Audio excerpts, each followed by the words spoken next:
Ayan mga pare ko, nandito tayo ngayon sa Vintoy Shop. So, syempre, available pa rin ang ating V-Bike S-Type, V-Bike Oxy V8, V-Bike Oxy V8S, at ang ating Mavi Stroll X3. Ayan, no? Ina-assemble ni JR ang ating Mavi 3-wheel scoot, ang ating mga kiddie scoot, syempre ang ating Mavi X10, Mavi X48, Mavi X10 Duo, at ang ating Mavi Thunder. Kompleto-kompleto yan mga pare ko.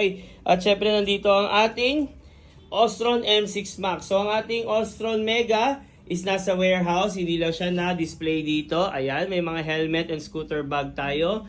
Turbo fan, labubu, and syempre ang ating VT Touch Wall Projector. Available din syempre dito ang ating mga acrylic footboard para sa ating Ostron Optimus. Ayan, Mavi Thunder. Ayan, sa mga Mavi X10. Ayan, Ostron Mega. Ayan. So, PM na mga pari ko, pili na ng gusto yung bilhin para sa paparating na Pasko. Yeah!